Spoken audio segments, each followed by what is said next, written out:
Martín Luis Guzmán, nacido en el estado de Chihuahua en 1887, fue un estudioso y un revolucionario directo, al unirse al memorable Pancho Villa en la lucha y fungir como líder militar. Fue exiliado durante el gobierno de Victoriano Huerta. Periodista, escritor, embajador. Siempre destacó por su sinceridad y agudeza que quedan grabadas en su obra La sombra del caudillo, El águila y la serpiente y La querella de México. Fallece en 1976 a los 89 años de edad.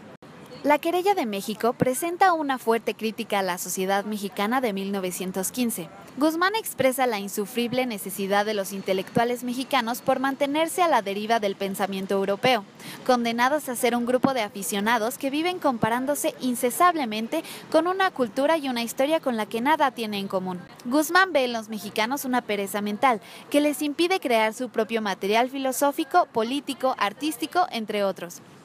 Son personas que ignoran y se aburren de su propia historia y que buscan solucionar sus conflictos modernos con modelos extraños e inaplicables. Ingenuos al pensar que un sistema extranjero funcionaría de la misma manera. ¿Alguna vez se preguntaron lo que realmente necesitaba México? No y no. A pesar de la dura crítica hacia el mexicano, Guzmán presenta cierto respeto en la figura de Francisco I. Madero, afirmando que aquellos que votaron por Madero y lo hicieron ganar el poder ejecutivo de manera unánime, hicieron un gran bien para el país. Igualmente polémica es la crítica hacia la población indígena. Dice el autor, la población indígena de México es moralmente inconsciente. Es débil hasta para discernir las formas más simples del bienestar propio. Tanto ignora el bien como el mal, así lo malo como lo bueno.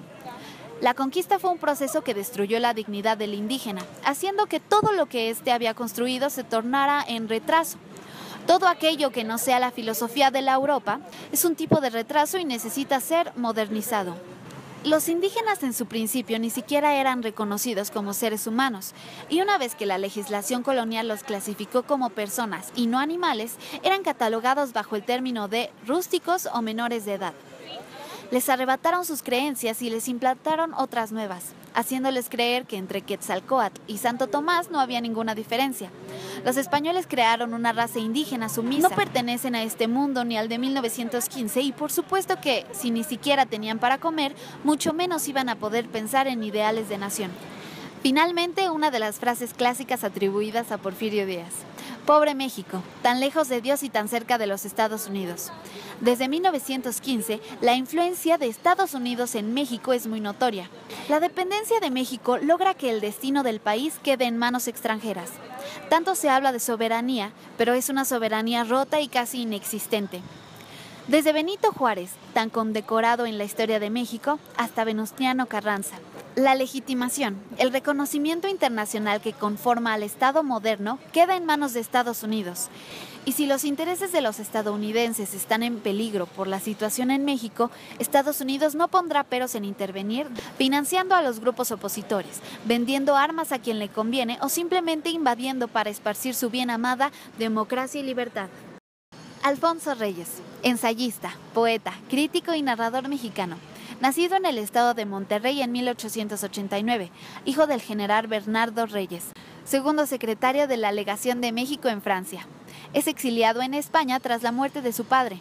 Se consagra a la literatura y al periodismo en 1917 con su breve pero magistral obra Visión de Anáhuac. Fallece en 1959. Con Visión de Anáhuac conjuró cualquier acusación de extranjerizante. Esa obra se considera una de las visiones más lúcidas y poéticas del México prehispánico.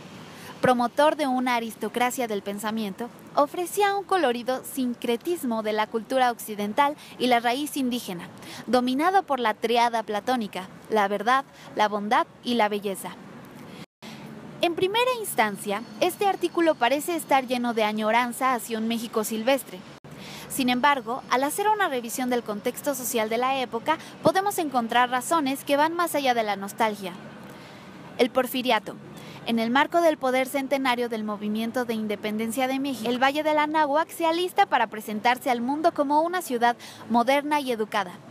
En este momento histórico fue protagonista activo nuestro autor mediante el movimiento del Ateneo de la Juventud Mexicana.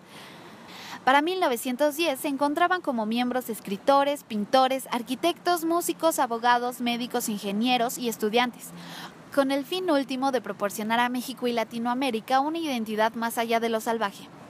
Mediante las palabras de Alfonso Reyes podemos encontrar la fusión de las culturas y generaciones conviviendo armónicamente en un mismo lugar, para dar paso a algo nuevo.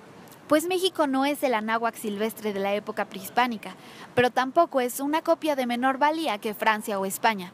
Trata de reconciliar dos mundos irreconocibles dañados por rencores ancestrales y resentimientos sociales. A través de las líneas de Alfonso Reyes se nos invita a destacar las proezas de la nación por encima de cualquier rebelión social. Martín Guzmán señala que a México le hace falta organización, cultura, educación e identidad.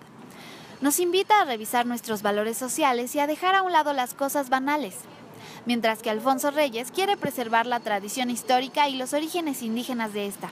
A pesar de sus diferentes visiones, los dos tienen algo que decir sobre México, pues aluden la falta de conciencia de lo que hay en este país y no es valorado por los mismos habitantes. Actualmente seguimos con un comportamiento erróneo, egoísta y malinchista, pero vaya ironía. Queremos que México se alce ante el mundo y nos encargamos de enterrarlo. Queremos un México sin pobreza y robamos al país. Para concluir, queremos dejar una frase que nos hizo reflexionar sobre la realidad actual y pasada, que como vimos, no ha diferido en mucho. ¿Por dónde hay que empujar a este país para llevarlo adelante?